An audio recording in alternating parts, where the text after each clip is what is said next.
آپس میں فیصلہ کیا گیا امام سے مسئلے کا حل لینا ہے، کیسے لے؟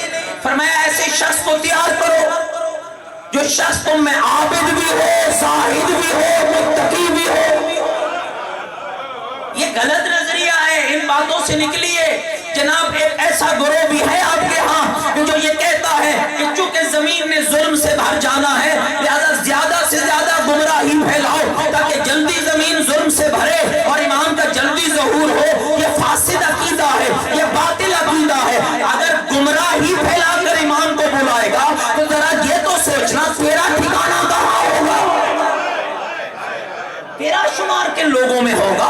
لہذا یاد رکھ میرے بھائی، امام کو بلانا ہے تو سپاہی بن کے بلا، نماز پڑھ کے بلا، روزہ رکھ کے بلا۔ اور میں یہ عرض کر دوں عقیدہ مہدویت فقط شیعوں کے ہاں نہیں ہے، ہر مذہب کے ہاں، اہل تسنن بھائیوں کے بھی ہاں ہے، اہل تشیع بھائیوں کے بھی ہاں ہے۔ فرق اتنا ہے کہ ہم کہتے ہیں کہ وہ پیدا ہو چکے ہیں اور دوسرے برادران کہتے ہیں کہ وہ پیدا ہوں گے، اور یہ سب کا متفقہ فیصلہ ہے وہ جو بھی ہوگا وہ نسل رسول ہوگا، وہ نسل مصطفیٰ ہوگا، وہ آل مصطفیٰ ہوگا۔ برائے تو نہیں بیٹھو میری بات۔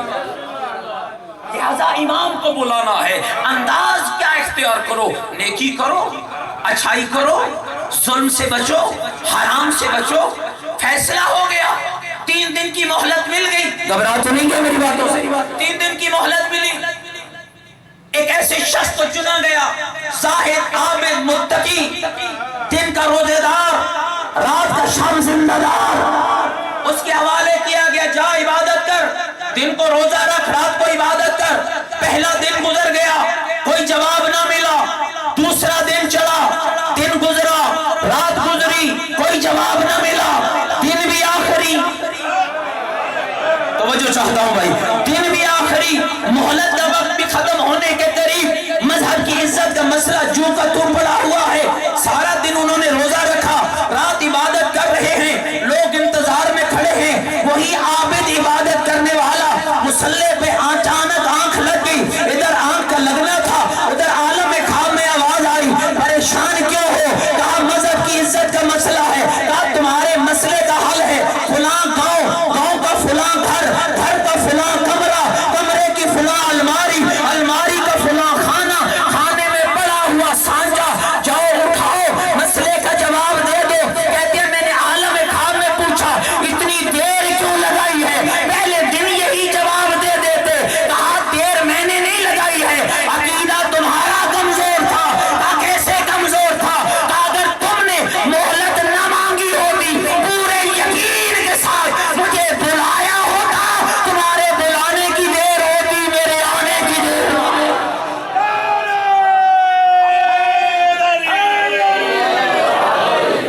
میری بات سمجھ آ رہی ہے دوستو بزرگوں؟ اس کا مطلب یہ ہے کہ ہم کچے ہیں، ادھر تو کام بالکل پکا ہے۔ مل کے صلوات بھیجیے محمد علیہ۔ ایک ایسی صلوات پڑھیں کہ پتہ چل جائے کہ آپ امام کے ظہور کے لیے پڑھ رہے ہیں۔ بلند تر صلوات پڑھیں محمد۔ گھبراہٹ نہیں ہے میرے باتوں سے۔ اور یاد رکھنا ظہور امام کی ضرور دعا کریں، لیکن ساتھ تیاری بھی، تیاری بہت ضروری ہے۔ آپ کے امام آپ کے عمل پہ ناظر۔ آپ جانتے ہیں جب امام کا ظہور ہوگا اس کا انداز کیا ہوگا؟ تھکے تو نہیں بیٹھے ہوئے؟ سنا دو ظہور امام کا انداز کیا ہوگا؟ کہاں ظاہر ہوں گے تیرے امام؟ بیت اللہ کی پاک سرزمین پر، جس کو میں یوں کہا کرتا ہوں وارث سے بیت اللہ کی زمین پر قدم رکھے گا، اور بلکہ یوں کہو مکے کا بیٹا مکے کی زمین پر قدم رکھے گا۔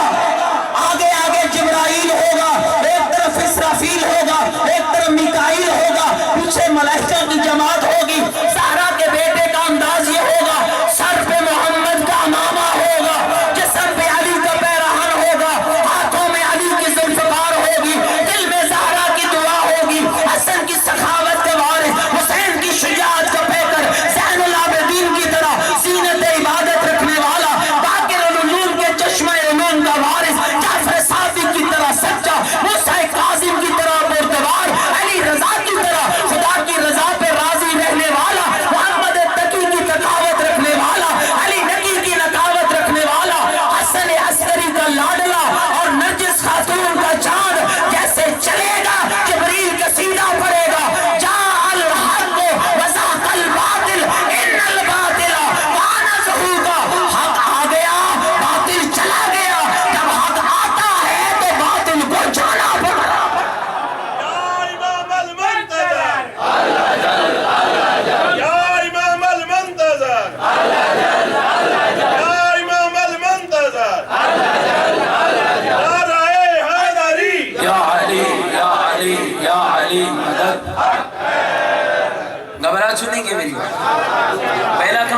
آپ کے امام؟ تیار ہونا ہے نا؟ آؤ میں تیرا تیاری کے مراحل بتا دیں۔ امام کیا کریں گے وہاں؟ بیت اللہ کی چھت پہ جائیں گے، وہاں پر دیں گے آذان۔ ہمارے یہاں تو رواج ہے نا بھائی، بیچارہ بندہ آذان دیتا تھا۔ اب کی دنیا نے لوگوں کے معیارات بدل دی۔ مسجد سے باہر نکلے کہتے ہیں بڑا بیچارہ سادہ آدمی تھا، نمازی تھا، دو چار بدماشیاں کر کے آجا بڑا بہادر آدمی۔ وہ خاک بہادر ہے، جو اللہ کا کھا کر شیطان کی تابعداری کرے وہ تو کمزور ہے۔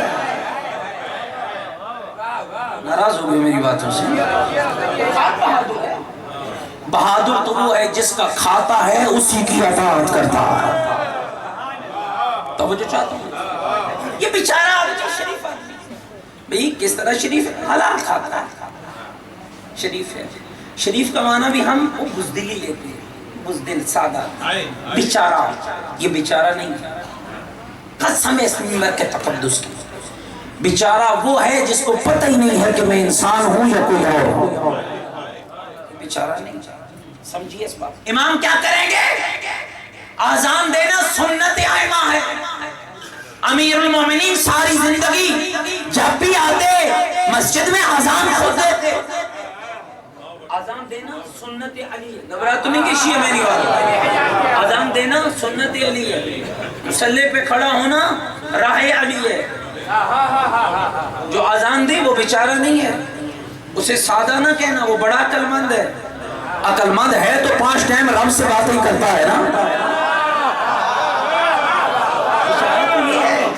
توجہ چاہتا ہوں، عقل مند ہے، عقل مند ہے تو رب سے باتیں کرتا ہے۔ آپ مجھے بتائیے بے وقوف کو مولا کا کلام سمجھ آتا ہے؟ علی مولا کا کلام کسے سمجھ آئے گا بھئی بولو؟ بے وقوف کو یا عقل مند کو؟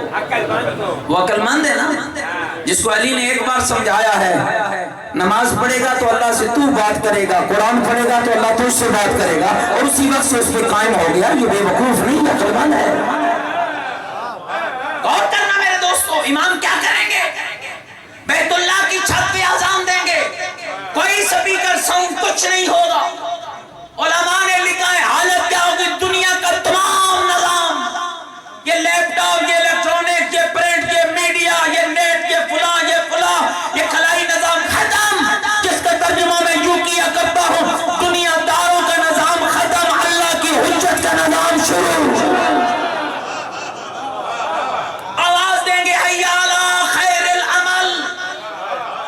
کوئی میری گل سمجھ آ رہی ہے؟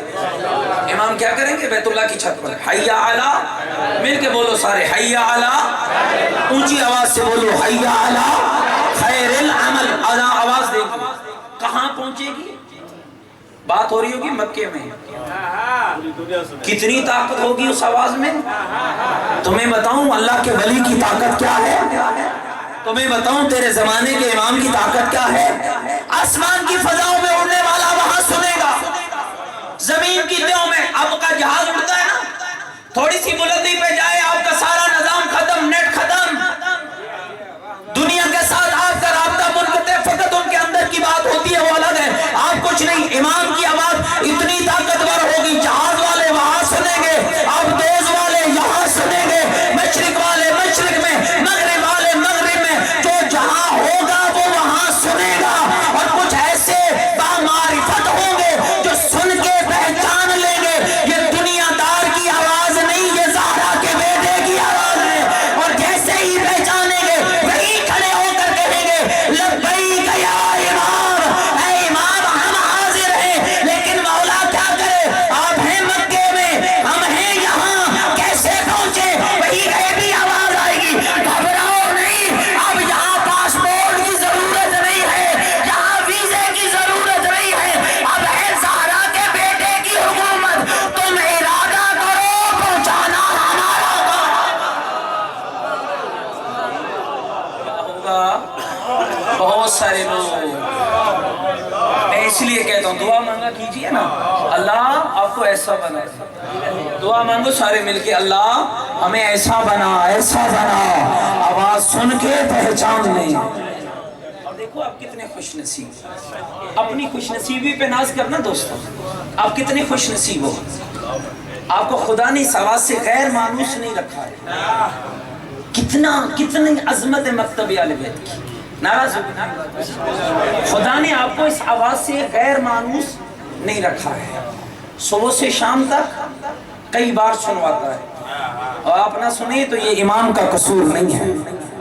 صبح کی اذان ہوتی ہے نا, اذان ہوتی ہے نا 2 بار کہتے ہیں, پھر اقامت ہوتی ہے پھر 2 بار کہتے ہیں, ظہر کی اذان ہوتی ہے پھر 2 بار کہتے ہیں, اقامت کو ہو پھر 2 بار, عصر کی اذان دو پھر 2 بار, اقامت کو پھر 2 بار, مغرب میں بھی 2 بار, 4 بار, عشاء میں بھی 4 بار.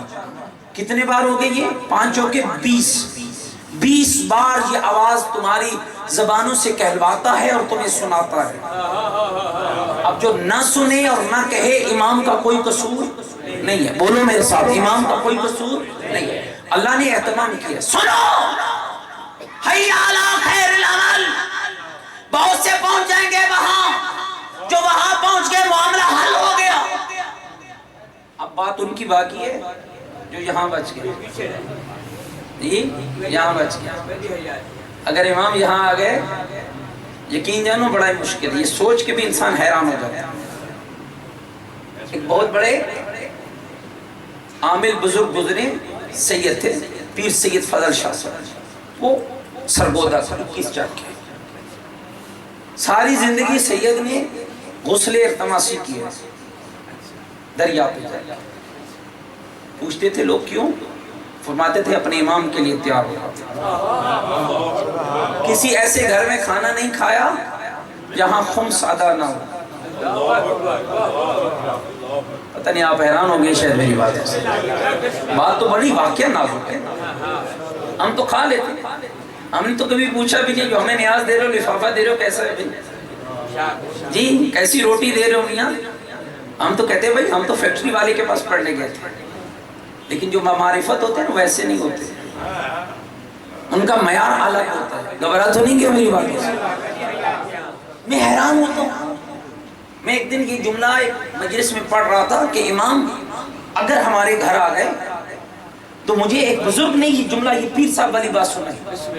کہا ایک بزرگ گزرے سید فضل شاہ صاحب سرگودا کی 21 چک میں مدفن ہے, ان کا دفن ہے. کہا وہ ایسے گھر میں کھانا نہیں کھاتے تھے جہاں خمس ادا نہ ہو. میں نے کہا وہ نہ معصوم تھے, نہ امام تھے, نہ نبی تھے, لیکن شیعہ تھے 12ویں کے. یقین جانے میری روح کہاں گئی. میں نے کہا جب سید فضل شاہ ایک عام انسان, متقی, معصوم نہیں ہے, منتظر امام تھا, جب وہ ایسے شخص کے گھر کھانا نہیں کھاتا کہ جہاں خمس ادا نہ ہو, امام کیا کریں گے؟ پتہ نہیں آپ کو میری بات شاید ناگوار گزری ہے, لیکن میں کہوں گا تو صحیح نا. آپ نے ٹاپک دیا تو مجھے بات تو پوری کرنی ہے. کیا کریں گے آپ کے امام؟ کیا سمجھتے ہو امام کو ہم دار لگا لیں گے؟ کوئی بات نہیں ہے مولا, آج یہ خیر ہے, ابھی توبہ کر لیتے ہیں. ابھی کا موقع نہیں ملے گا, ابھی کر لیں. پھر اس وقت ابھی کا موقع نہیں ملے گا. مال پاک. اور یاد رکھنا میرے دوستو, سب قابل احترام بزرگ عزیز اور دوست بیٹھے ہو, یہ کلمہ حق ہے جو میں کہہ رہا ہوں. مال پاک نہیں ہوگا, معرفت امام نہیں آئے گی. میں سادہ سی مثال دے کے بات یہی ختم کر رہا ہوں. اب جتنے مرضی مکان بنا لو, اونچی کوٹھیاں بنا لو, پاکیزگی شرط ہے, طہارت شرط ہے, رزق حلال ہونا شرط ہے. آپ کیا سمجھتے ہیں بھائی؟ دین ہے کھلونا ہے, دین ہے تماشا ہے جی. آپ 4 دن ذکر جلسہ کرا لینا, اگر مال حلال نہیں ہے تو ذرے کا فائدہ نہیں. میں سادہ سے مثال دے کے بات ختم کر, اور اسی سے میں مسائل شروع کر دوں گا. 10 محرم کے دن کیا سمجھتے ہیں کہ آل رسول بس سو گئے تھے اور اٹھے اور نماز پڑھی اور پھر جنگ کے لیے تیار ہو گئے؟ نہیں. ایک ایک بات پر اہل بیت کے گھرانے نے استفسار کی. 10 محرم کو صبح کا سورج طلوع ہوا, حضرت علی اکبر کی اذان ہو گئی, نماز پڑھ لی بیویوں نے, دیکھا سامنے والے خیموں میں نیزے تیز ہو رہے ہیں, تلواریں تیار ہو رہی ہیں. آگے بی بی امام کے پاس. یہ ہے دین آل محمد، یہ ہے کربلا. ویر حسین، یہ لوگ جو تیرے لیے تلواروں کو تیز کر رہے ہیں، جن کی آوازیں میرے کانوں میں پہنچ رہی ہیں، اے میرے بھائی کیا یہ آپ کو جانتے نہیں؟ کہاں جانتے ہیں؟ کہاں جانتے ہیں؟ میرے ماں جائے، یہ لوگ جو تیری طرف بڑھ رہی ہیں اور جن کی آوازیں کہ ہم مار ڈالیں گے، کیا یہ تیری ذات سے آگاہ نہیں؟ فرمایا آگاہ ہے. کہاں جائے، کیا ان کو پتہ نہیں ہے کہ تو میرے نانے کا وہ پیارا نواسا ہے جس کے لبوں کو چوم کر رسول کہتے تھے ھذا حسین فاعرفوہ، لوگوں یہ حسین ہے، اسے پہچان لو. فرمایا ماں جائی بالکل جانتے ہیں. کہا کیا انہیں نہیں پتا جب میرے نانا آپ کو کاندھے پہ بٹھا کر کہتے تھے حسین منی وانا من الحسین؟ فرمایا جانتے ہیں.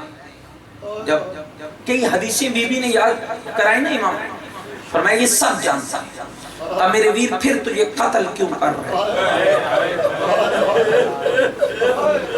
یاد رکھنا دوستو، لوگ کہتے ہیں نا ہم کیوں لعنت کرتے ہیں، کربلا کے جزیدیوں پہ لعنت کیوں کرتے ہیں؟ اس لیے کرتے ہیں کہ وہ جان کر فرزند رسول کو قتل کرنے آئے. ایسا نہیں تھا کہ وہ کسی پردے میں تھے، کسی اور وطن کے مسافر نہیں تھے. جی کہا جائے یہ تجھے جانتے ہیں؟ فرمایا جانتے ہیں. کیوں قتل کر رہے ہیں؟ سنا دوں آپ کے امام کا جملہ. فرمایا یا اختی زینب انہم مولیت بطونہم من الحرام، میری ماں جائیے ان کے بطن حرام سے بھر چکے. جب بطنوں کی غذا حرام ہوگی نا دوستو، نہ قرآن اثر کرے گا نہ امام کا کلام اثر کرے گا. اس لیے اپنے آپ کو پاکیزہ کر لیجیے. اسی مجلس سے امام میں عہد کر کے اٹھیے، آج کے بعد اپنے مال کو پاکیزہ بناؤں گا، اسحاق کروں گا. آپ کو اللہ یہ نہیں کہتا ہے کہ آپ خود نہ کھائیں اور لوگوں کو کھلا دیں، یہ کام آل بیت کا تھا، یہ آپ کا نہیں. خود نہ کھانا، دروازے پر آئے ہوئے کو کھلانا، یہ آپ کا کام نہیں، یہ آل بیت کا کام. اور آل بیت والے کام آل بیت ہی کر سکتے، آپ نہیں کر سکتے. آپ کا کام یہ کھا کر پہن کر بنا کر جو بچ جائے اس میں سے ایک حصہ اللہ کی راہ میں خرچ کر. اپنے مالوں کو پاک کرو. مال پاک ہوگا تو گودوں میں حبیب جیسے بیٹے پیدا ہوں. مال پاک ہوگا تو گودوں میں زہیر ابن کین جیسے بیٹے پیدا ہوں. میرے بھائیوں یاد رکھنا، کربلا شناسی ضروری ہے، امام کی معرفت ضروری ہے. من ماتا ولم یعرف امام زمانے مات میتتن جاہلیہ، مر جائے اپنے زمانے کے امام کی معرفت نہ رکھتا ہو، فرمایا جاہل مرے. آپ کو پتہ ہے جن کو معرفت تھی ان کا مقام کیا تھا؟ جن کو معرفت امام ہوتی ہے نا وہ عباس بنتا ہے. کیونکہ مجھے حکم ہے عزیزوں کا کہ حضرت عباس الحمدار کی غربت کے تن جملے سنائے جائیں. عباس فقط بھائی نہیں تھے، فقط امام حسین کے بھائی نہیں تھے، بلکہ حضرت عباس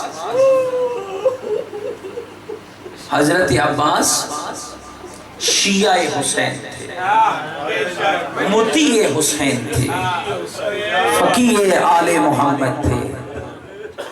کمال لکھا ہے علماء نے، بیت اللہ کی سرزمین پر جو 3 معصوموں کی موجودگی میں زمانے کو ہدایت کا پیغام سنائے اسے عباس کہتے ہیں.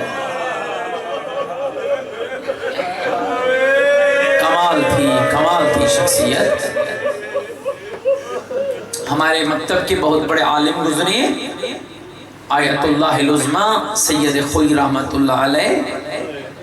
جب سید کی زندگی میں روضہ حضرت عباس دوبارہ تعمیر کیا گیا نا، صبح صبح آ جاتے، چند قدم دور کھڑے ہوتے اور 2 سلام حضرت عباس کے روزے پہ پڑھتے.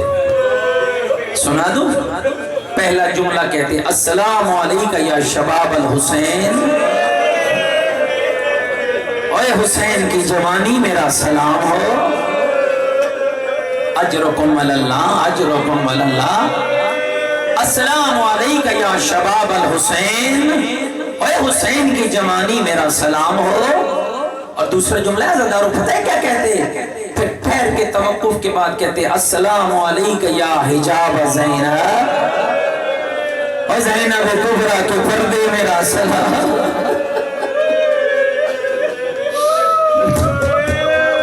11 محرم کو جب نبی زادیاں سوار ہوئی نا اونٹوں پر، آپ کو پتا ہے نا، یہ سنتے ہیں نا علماء سے، بی بی زینب نے ہر بی بی کو سوار کرایا۔ جب آخر میں بی بی اکیلی بچ گئی نا، کسی اور کو نہیں پکارا، نہر القمہ کے کنارے پڑے ہوئے لاشے کو آواز دی، اور مدینے سے کربلا تک سوار کرانے والے عباس، اٹھ دے تیری بہن کو سوار کرانے والا کر۔ اجرکم اللہ، اجرکم اللہ، اجرکم اللہ۔ اور بہنوں کے پردے سلامت رہیں، اور بیٹیوں کی چادریں سلامت رہیں، اور کوئی غم نہ دیکھو ہمیں آل رسول کے علاوہ۔ آ گئے حضرت عباس میرے مولا کی بارگاہ میں، علی رخص یا مولا، مولا مجھے دیتے ہو اجازت میں چلا جاؤں میدان۔ یہ کہنا تھا کہ میرے امام نے کہا عباس تجھے کیسے اجازت دوں، تو میری فوج کا سالار ہے۔ عزادارو جب سالار کا نام آیا نا، گنج شہیداں میں پڑے ہوئے لاشوں کی طرف عباس نے دیکھا، ایک ایک لاشے پہ نگاہ دوڑا کے کہنے لگا مولا وہ فوج تو بتانا جس کا میں سالار۔ مولا نہ میرا اکبر رہا، نہ میرا قاسم رہا، نہ میرا اکبر رہا، نہ میرا عون رہا، نہ میرا زہیر، اور مولا میں کس کا سالار ہوں؟ اجرکم اللہ۔ دونوں بھائی رونے لگے، روتے روتے حضرت نے ایک جملہ کا حوصلے سے سننا، پر عرض کرتے مولا اتنی اجازت دو نا، میں جب آ رہا تھا نا مولا آپ کے پاس، میں نے آپ کے بچوں کو دیکھا، آپ کے بچے خالی جام ہاتھوں میں اٹھائے، اللہ تشکنو پر رہتے مولا مجھے اتنی اجازت دینا، میں تیرے بچوں کے لیے پانی لے۔ امام نے کہا ٹھیک ہے عباس چلے جاؤ، میرے بچوں کے لیے پانی لے۔ اور دارو سنفوں سے جملہ، گلے میں مشک لٹکایا، ہاتھ میں علم اٹھایا، نیزہ اٹھایا، ادھر عباس چلے، ادھر بچوں کا قافلہ آ رہا تھا۔ قافلے کی سالار 4 سال کی معصومہ تھی، جیسے ہی عباس کو بچوں نے دیکھا خاموش ہو گئے، لوہا بند ہو گیا، عباس تو چلے گئے، اور بچوں نے سکینہ کے گرد حالہ باندھا، اور تمہارے گھر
سے اشارہ